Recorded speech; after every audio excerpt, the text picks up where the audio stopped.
Ergaa Tasalonqee isa duraa boqonnaa 5 lakkoofsa 1 irraa sagaleen Waaqayyoo akkas jedha.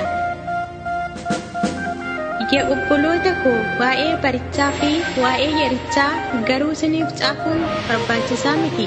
Guyyaan Gooftaa akka hattuun halkan dhuftutti akka dhufu isin iyyuu ba'eessa gootanii hin beektu. Namoonni nagaadha gaaffiidhas utuma jedhanii badiinsi itti hin yaadamin akka ciniinsuun dubartii ulfaatti dhufuutti isaan irra hingaa kana jalaa ba'uunis hin jiru. Obboloota nana isin garuu dukkana keessa waan hin jirreef guyyaan sun akka hattuutti isin irra ba'uu hin danda'u. Isin hundumti keessan ilmaan ifaati, ilmaan guyyaatis.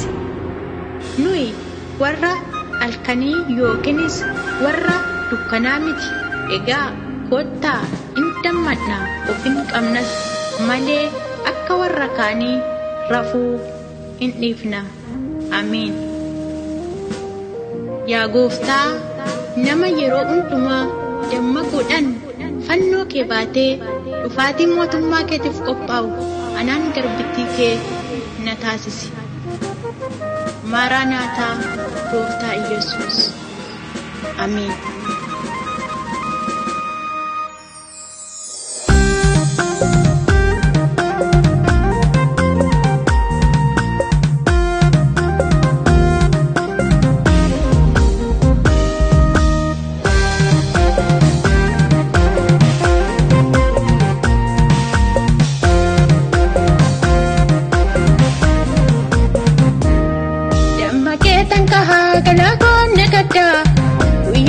Gaera waya komi tada damma ketan ka gala konne kada witi gaera waya komi tada damma kunata papaya tanta arade rachira ana puldurako papaya nanjate ati yawagako damma kunata papaya tanta arade rachira ana puldurako papaya nanjate ati yawagako.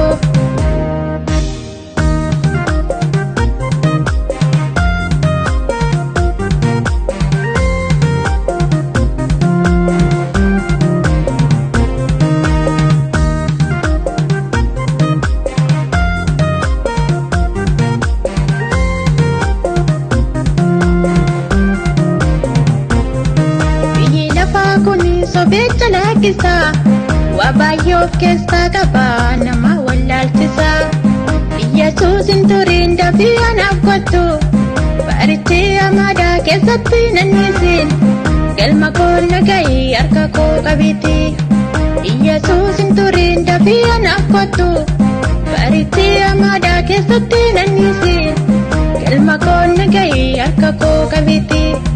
Sitti kooluu galee ani waaqa koo galgala koo tolchi adara abbaa koo yanaaf kakatte sanaan biraan na geessisi Yerusaalem maaraa ishee qulqullitti.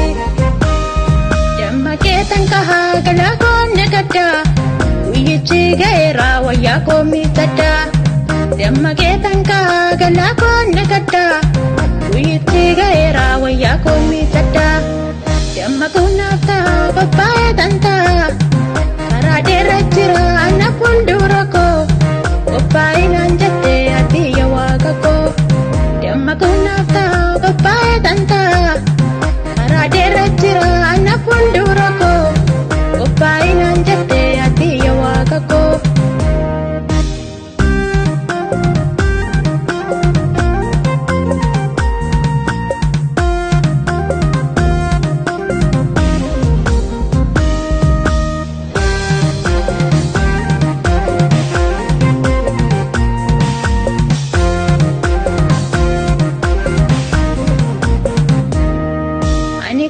Kaba mana kan kekensa isaddeetan fuddaa maaltu na daangessa.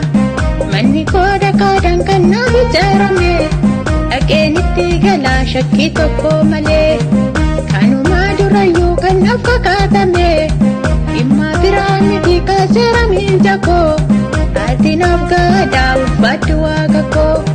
Mumni koo hidhatee Adamse galera Yesus wajjin wali galera Gonfita fudhatu filata mera Gonfita fudhatu filata mera Gonfita fudhatu filata mera Damma keetan kaha galakone kadda Uyyichi gaera wayya komi sadda Damma keetan kaha galakone kadda